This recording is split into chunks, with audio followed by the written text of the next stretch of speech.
I V M.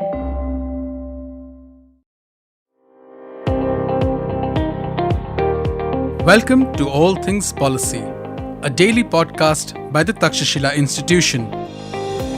We are a bunch of policy nerds based in Bengaluru, and we like bringing fresh perspectives to Indian affairs and Indian perspectives to global affairs.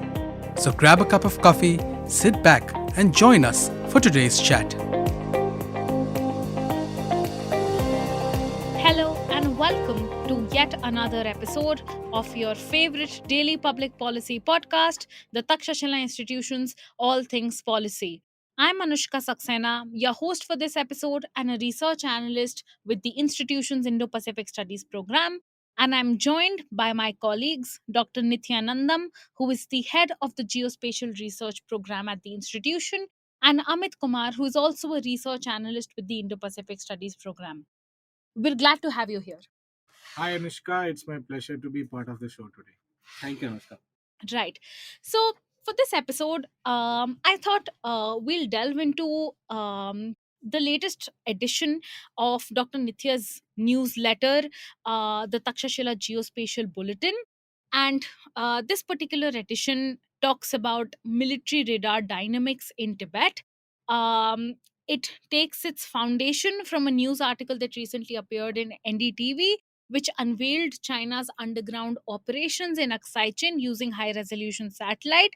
And this edition goes much further and beyond to kind of dissect the diverse roles that military radars can play in the military domain, as well as uses geospatial techniques and technologies like optical high resolution satellite images to map military radars and draw their significance in terms of their implications for India's combat readiness and military preparedness with regards to Tibet. So, Dr. Nithya, firstly, congratulations on this edition, and it's really is very detailed. I think my first question to you going into this episode would be, why do you think it is important for us to understand radar technology in the contemporary military context, and what role does it play in various military roles and military activities like situational awareness, detection, and tracking? Thank you, Anushka. First of all, I just wanted to make a little clarification about the article, about the background of the article. In fact, we have been working on this area for last few months, and it's a sheer coincidence. Like the article from NDTV and other news medias are emerged at the same time that we are about to release our work on the same topic. Right. The major difference is the people has looked at optical satellite data in which you can see objects as you see it through your eyes in the same color. But what we have used is something different, a radar interference, which is emerging as a backscattered radiation from a microwave sensor. That gives a clue of radars which are hidden below the ground and which are operated with along with the mobile instruments. Now, coming to the point of why it is important to understand military radars. So basically, radars has been used in many ways. Let's say in both in civilian and in military applications. In civilian applications, it has been used for weather monitoring in order to forecast weather condition and also to look at the potential rain and cloud information. Whereas in the military, it has been used for missile defenses. This radar system sits with the missiles in order to prevent any intrusion to this area closer to the missile, and also for surveillance and detection in order to look at any other intrusions through air, ground, and through waters on an area which is closer to the facilities, and also in electronic warfare to intercept and listen other information that we can get it. And finally, it's used for dual purpose, something called air traffic control, where you can it is being used in civilian air traffic systems and also in military air traffic controls in order to look at the identify its own position and also to identify the position of other aircrafts in the vicinity. Right. So it's interesting that you mentioned that it has both civilian and military uses, and sometimes civilian uses that are also applicable in the military domain, like air traffic control and management. Right. And like you said, this is vital to prevent to collisions and to overall have an edge against the enemy in identifying potential threats. Um, and would you say the Indian defense system uses radars for the purposes you highlighted, like missile defense, surveillance, and detection? What is the kind of deployment we have at, say, the border when it comes to radar technologies and in all of these domains? Yeah, almost every military organization use anti-missile systems, and especially at least for its surveillance and detection.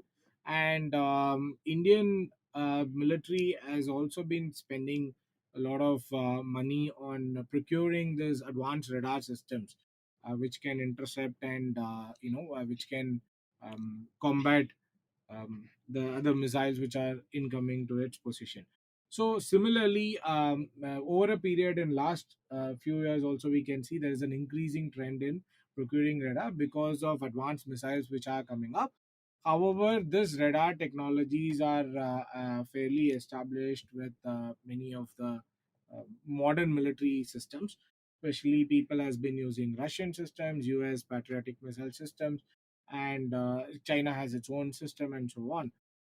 Though we have purchased a lot of systems from Russia and we have been using it, and a lot of efforts are being carried out on the ground to install radars for other purposes also.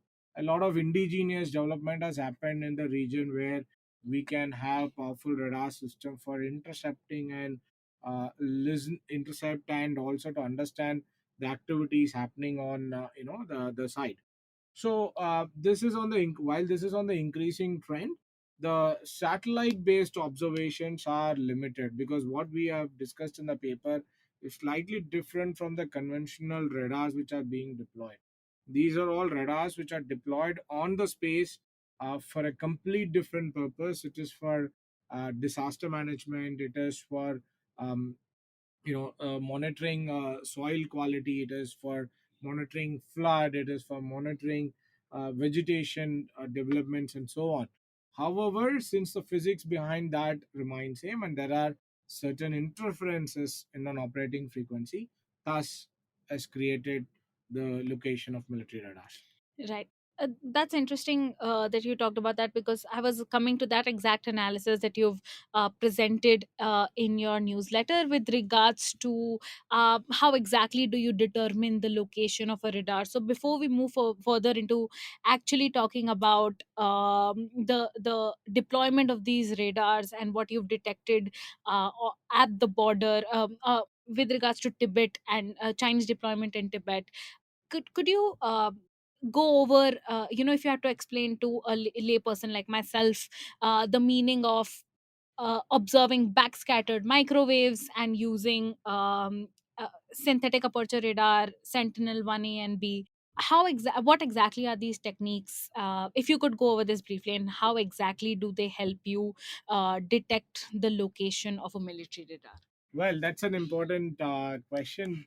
For say, if you are, we all aware of cameras which are available in our mobile phone, right? So imagine the same camera is deployed from space, and with let's say 100 megapixel or even with a better sensing capability. And if we click a picture from space, it may appear something as somebody has taken a camera on top of our head, and we can see everything flat from the top, right? But the features we can see trees as green, water bodies as in the same color what we can see through our eyes. Let's say seas as blue, and the soil in its own color, desert in its own color, rocks in its own color, and so on. Whereas remote sensing is not only about capturing things in an optical wavelength, we can also get a sense of things which are on the ground through the other methods or the other sensors which are active in nature.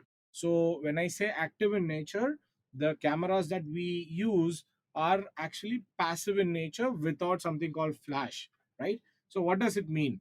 Whenever the sensor is a passive sensor, which sense the object or which captures the in right reflected from the object without spending any energy from its own source. So in the general cases, the satellite clicks optical imageries with the help of energy which is reflected from the sunlight. So every object get illuminated, the satellite could able to capture picture out of it. This is more similar like using a camera and phone without using a flash. Whereas an active sensor is something in which the sensor itself provides an energy. So, like we use flashes in our camera, here nobody is going to use flash from space. Instead, there's a different part of electromagnetic spectrum is used in which the radio waves are the microwaves are allowed to flow and towards an earth, and it has a nature, it comes, strikes, and it goes back, and it is being recorded in the sensor. So when it goes back, it carries a set of properties. The properties are controlled by the surface features. Let's say Good. surface morphologies include roughness, the soil moisture, all these things controls the backscattered radiation.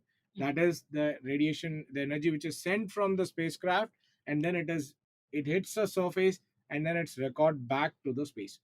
So this process tells people what is actually on the ground, and Right. it is operated on a particular frequency. So Sentinel-1 is one of a leading mission in the world from the European Space Agency, which provides the information. It's a series of satellites: Sentinel 1, Sentinel 2, Sentinel 3. The first of the series is Sentinel 1, which is basically designed for synthetic aperture radars in order to capture certain, we call polarizations. So, vertical and horizontal polarizations of backscattered radiation from space. Now, you have heard a different term called synthetic aperture radar, which is different from the regular term that you have listened called radar.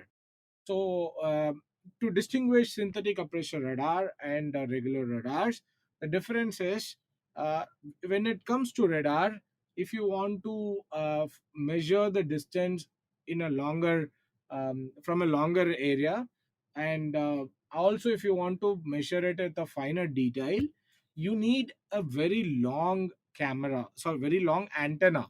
The antenna has to be so tall so that it requires to be placed on the space, because the technology was initially developed to function from airborne technologies from planes at Mhm. lower altitude.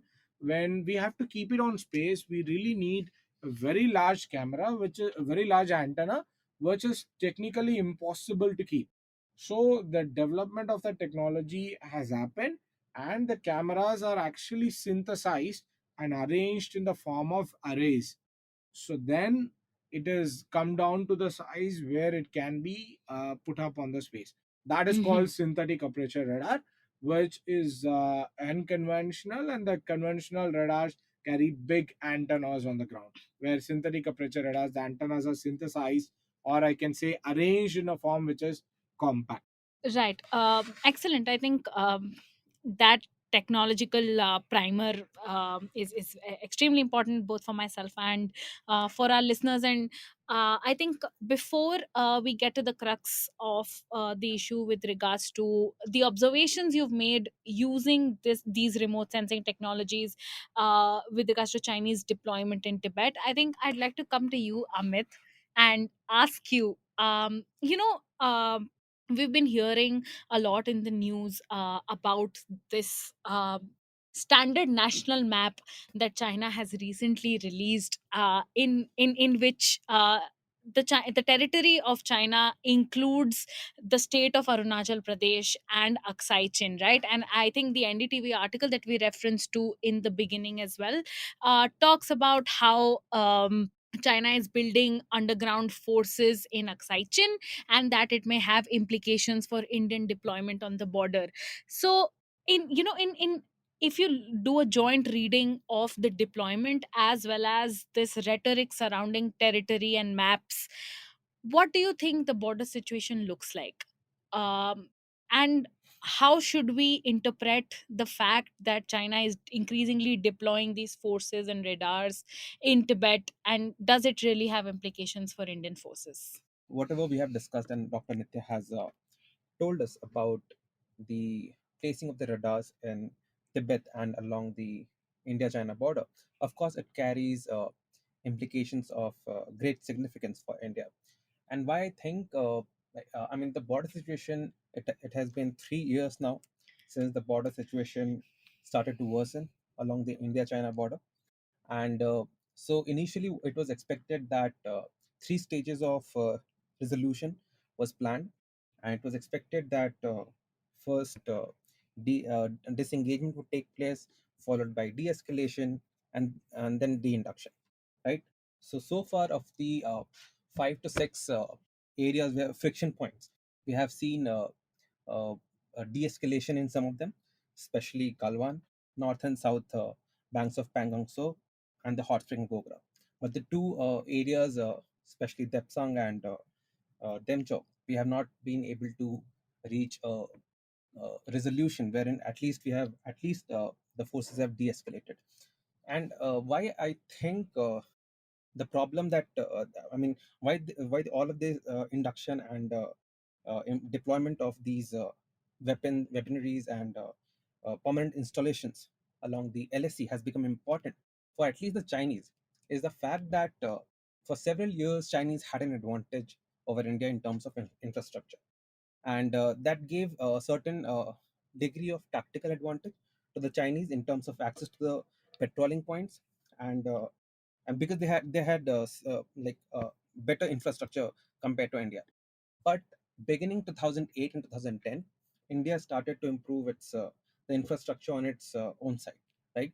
And this over the years, the effort accumulated in a sense that the Chinese were worried that the relative advantage they had with vis-a-vis India was somehow tilting in India's favor, right?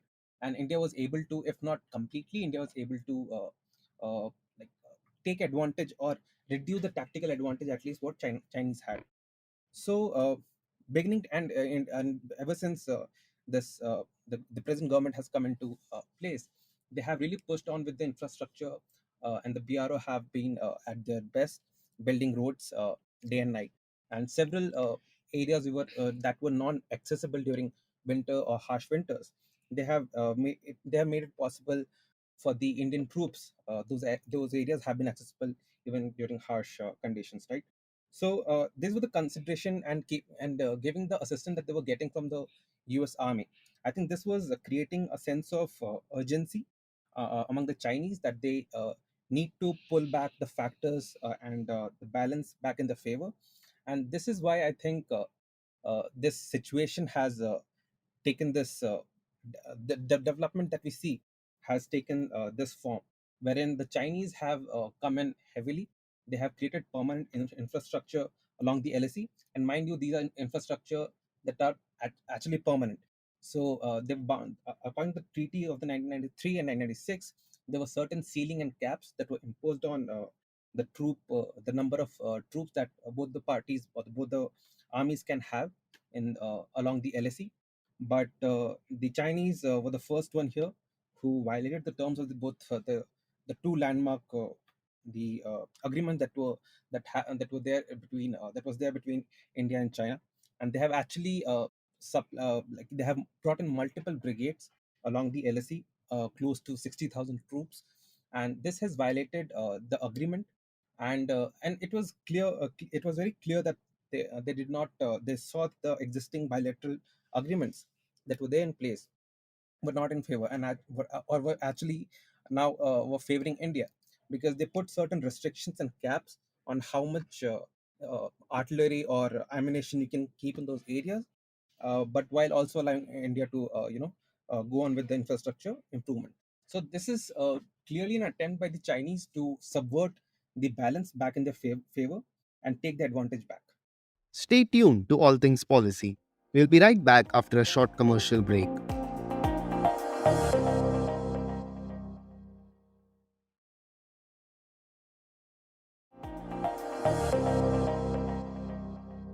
I think that context is really important, given the fact that we're all kind of embroiled in answering the China question. And as you said, all of these permanent installations and military systems or weapons infrastructures deployed at the border do indeed have implications for the advantage we have gained for ourselves through development and deployment in the past few years.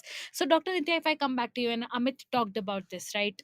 We have indeed witnessed de-escalation and disengagement at Pangong. So, and this is an area of importance that you talk about, where you study and look at the traits of military radar signals.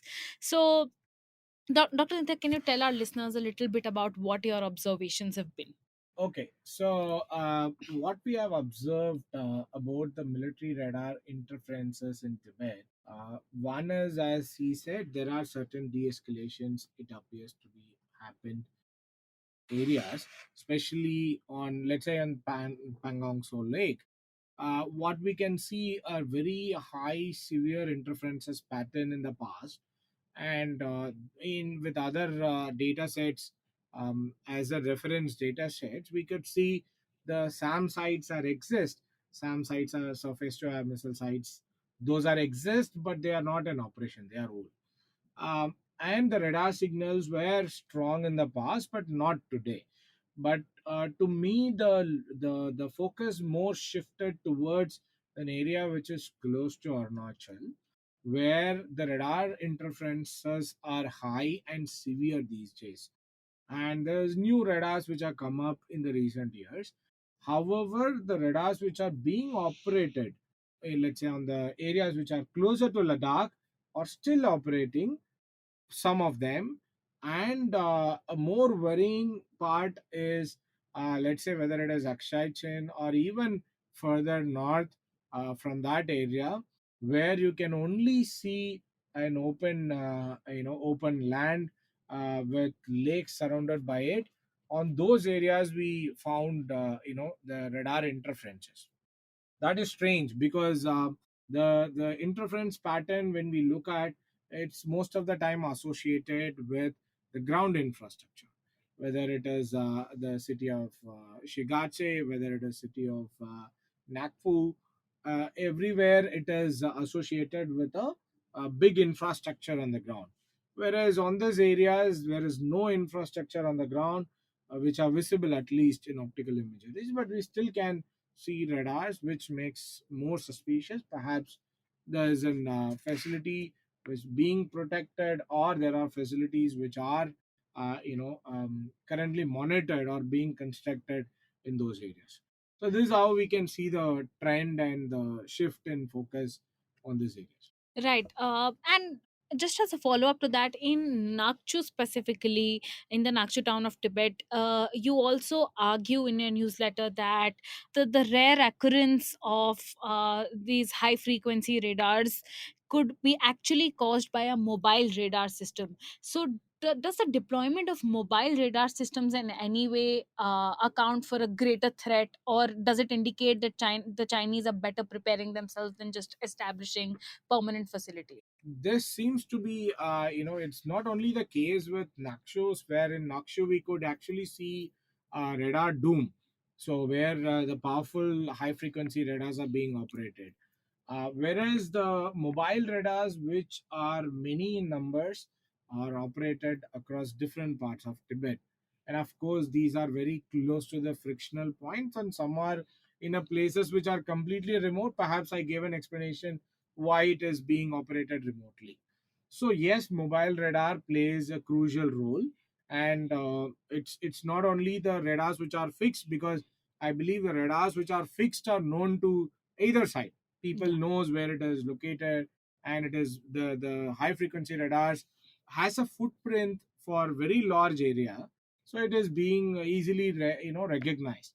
I could at least sense it in impact for 100 kilometers stretch, whereas the mobile radars are probably small radars which has a range of, let's say, 20 to 30 kilometers, are deployed in many places where there are no infrastructure found on the ground.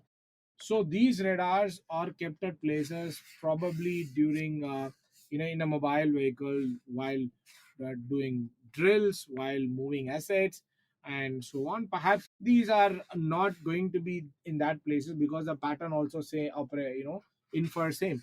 The interferences happens once in a while, and thereafter we could not see anything on the ground. Sometimes it happens 4 years ago, and then after recent activities, suddenly we could find one interference. That's totally, let's say in 6 years time we have only two spike cases, whereas there are some places it is continuously operational. Now from an operational point of view, it is very important for us to understand why it is operated, and temporarily on different places. The time became sensitive, and time and space, we call it as in geospatial, we call it as space and time, and a crucial factor for any data. So that again, in this context also, it is very crucial to understand why it happened, when it happened, and what could be the potential reason for that.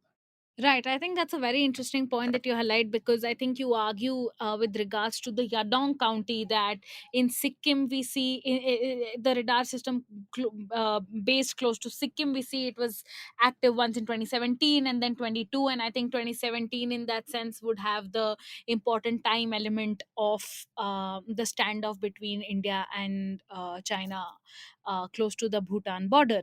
So, I think, Dr. Nita, I'll have one final question for you before I move to Amit for some concluding thoughts. All of these kind of remote sensing endeavors indicate to us that Chinese radars have maintained a consistent presence across the region, and sometimes the detection might vary according to time and geographic location, but it does tell us that these radar systems that might have influence over a larger period of larger area of space and exist across a larger period of time have obvious detection capabilities inside the Indian territory. So would you say there is a mechanism for Indian defense systems to counter or block intelligence that can be potentially collected from Chinese radar systems deployed close to the Indian border? Well, this is a case. It's a long debates are happening on this Yeah. aspect, and especially the interferences pattern we have seen. Some are very close to border, Yeah. and of course, I believe it is not to. I mean, I can at least personally believe it is not, whatever patterns we have identified in some places are not of that nature of intercepting and you know um, taking the information from others. Whereas the different kind of radar systems are Chinese are accused of, they have been, people has been blaming them that they are doing such activity from the other area that we looked at past in our newsletter, that is on from Coco Islands per se. So they have, it has been told like Chinese has been constantly doing surveillance activity from there to look at things happening in Vishakhapatnam where our submarine bases are, and looking at the activities happening in Sriharikota where Mhm. we launch a rocket, and also the this part of entire Bay of Bengal region. Now, when you talk about counter systems, yes, there are counter systems where which can actually see whenever a radar interference signal comes, which can actually see it and identify it also. That's called radar fingerprinting process. In the radar fingerprinting process, you not only understand, oh, somebody is looking at me, or you can also see who is looking at you, what is Right. the time in which they are looking at, and what level of intensity is operated, and so on. This Right. is the usual practice, and I think our forces are having good facilities, and they are having good systems in place to defend our territory, both in three areas, both land, water, and also in the air. Right. Thank you so much for that, Dr. Nitya. And I think it's what makes your finding especially credible is also the fact that you've accounted for false positives, and you've accounted for scenarios where non-military radars give out traits similar to the ones given out by military radars. So that's I think especially crucial when it comes to the study, and potentially in the future when we might adopt radar fingerprinting technology as well. Over to Amit for one final question. I think and I'll just take this from what I asked you before and reiterate it. Recently we've seen a lot of uproar on the Indian side with regards to the inaccuracy of the Chinese standard national map. Personally, to me, it would feel as if the deployment of these radar systems, mobile or permanent, uh, could be a way for the Chinese side to indicate what territory they believe belongs to them, or what territory should come under their influence of surveillance. So, just for our listeners, what how much importance do you think we should attach to to this Chinese activity of standardizing names of Indian cities or including Indian territory as part of their territory? And what do these military deployments signal to you with regards to China's territorial ambitions? See, with regard to the release of the standard map, this is something that is not new. China has been doing this, releasing standardized map over and over a period of every 2 to 3 years, and any territory, both Arunachal Pradesh or Ladakh region, that the new Chinese map shows at Chinese is not a new claim. This claim has been they're in open, and it does not change anything. It does not change a fact on ground. And India maintains proper and total control of Arunachal Pradesh. Of course, the Ladakh region remains under Chinese occupation. But in terms of whether what to make of these the new Chinese map, I don't think there's any new assessment that can be drawn. This is something that China has claimed, and this is a mere reiteration of that claim. Coming on to the present border situation, I think everything what Dr. Nitya described uh, makes it more evident that the worsening of situation, or the situation, the pre-existing normal that was there between India and China along the LSE had become unsustainable for the Chinese. And what we are currently seeing is the establishment of a new normal by the Chinese, wherein they have come in large numbers uh, on the borders, and they insist on maintaining large troop number along the LSE with permanent installations, permanent military structures, and weaponries. And this indicates us that the whatever we had, the existing mechanism that we had, they have failed, and it needs the China obviously wants to renegotiate. I mean, if even there's a chance that probability that there's of a renegotiation, it will not be the same that existed beforehand. And in this case, this is something very peculiar about the Chinese style of negotiation, and which I have described in my paper, the three kind of stages that they undertake, is that they'll prolong the situation to an extent that wherein it becomes frustrating for the opposing party, and it kind of forces them to accept a position which in normal times would seem detrimental to their interests, right? And therefore I think India should be patient. So this is a new normal that China is intending to create, and India should be patient in the urge or to settle this situation. India must not cede the space that it has. Right. Thanks for that, Amit. I think, yeah, the paper, to our listeners, the paper Amit was referencing to was a theory on China's two front conundrum Amit wrote a while ago. And it's especially important that when we talk about negotiation and renegotiation, we keep in mind that the status quo ante cannot be the frame of reference for us anymore, but at the same time, it warrants that we also look inward and boost our own preparedness and not depend solely on the other side for, as you said, the burden of peace. On that note, I'd also like to point our readers out to the Takshashila Geospatial Bulletin, the newsletter that has made this conversation possible today. Please subscribe to the newsletter, which is authored by Dr. Nithiyanandam, and please look out for a monthly all things remote sensing and all things geospatial. Thank you once again, Dr. Nithya, and thank you, Amit, for your insights. And thank you to our listeners for tuning into another episode of All Things Policy. Yeah, thank you, Anushka. Just to add, the newsletter articles can be accessed from geospatialbulletin.substack.com. Thank you. Thank you, Anushka. Thanks for having me. If you liked our show, don't forget to check out other interesting podcasts on the IVM network. You can tune into them on the IVM Podcast app, ivmpodcast.com, or wherever you listen to your podcasts. You can also follow IVM on social media. The handle is @IVM Podcasts on Twitter, Facebook, and Instagram. And hey, if you'd like to dive into Takshashila's research on technology, strategy, and economic affairs, check us out at our Twitter handle @TakshashilaInst or our website takshashila.org.in.